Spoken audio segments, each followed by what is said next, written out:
cost of living has fundamentally changed since that time. Take energy bills, where we now have, in many cases, the highest energy bills in the world. And I do see we have a depopulation problem with British-born young babies. We're trying to fill that gap with mass unskilled migration. We have to do something long-term to sort it out. This measure, in overall financial terms, is a tiny part of government spending. If it helps young people who are not on big incomes to have families, big families, that's a good thing. Look, it's £3.5 billion.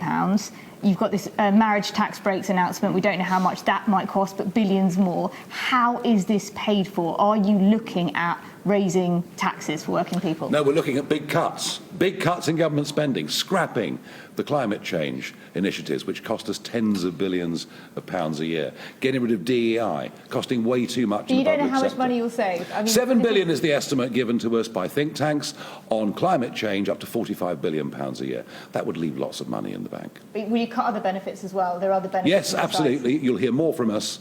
The proposed exploding growth of disability benefit just can't happen. So families who are interested in your two-child benefit cap policy might find that other benefits they're on might face the axe? Not if they're working.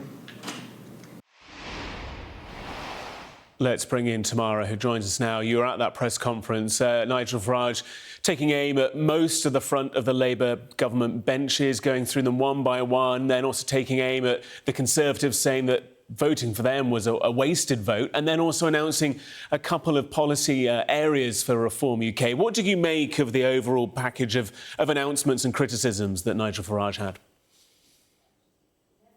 Yes, that's right. My question to him at the start, though, which you couldn't hear, was I asked him why he had changed his mind on this whole idea of the two-child benefit cap. This is why this is the policy that Labour are sticking with, despite a lot of pressure internally to scrap it. There's a lot of experts saying that it would help bring a lot of children out of poverty. Nigel Farage has now said that reform would reinstate the benefits for more than two children, and he says that this is all because of the cost of living, but it's probably also because he said that he's coming for Labour votes.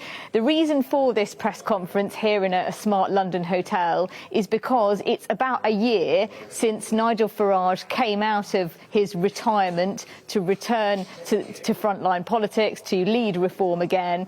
And since then, he was talking about the party's achievements in the last year, most notably in the last month when he's gained another MP and also hundreds of councillors and a couple of elected mayors. And he says that Labour are rattled. He's coming for them. Keir Starmer, he says he's aping reforms, policies on migration and small boats, but he says that they won't work because they won't be tough enough. He says that Kemi Badenoch's Conservative Party, even if she wasn't the leader, is finished after 200 years, and he says that the next election will be a fight between himself and Keir Starmer. And to a question about whether he really thought that he could be Britain's Prime Minister, he said the answer is yes. So Nigel Farage setting out the scale of his ambitions there, but few answers on quite a lot of policy questions. How he would pay for increasing benefits, sort of notably left-wing policy, his critics would say. He said they would save money by scrapping net zero, for example,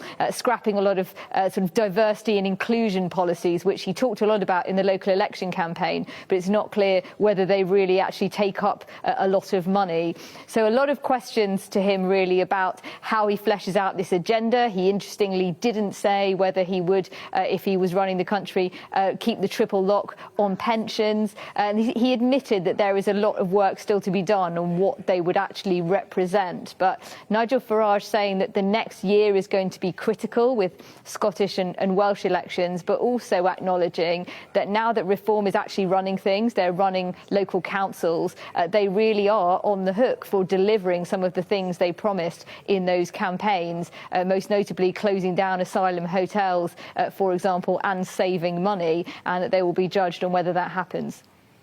Tamara in central London, thank you so much.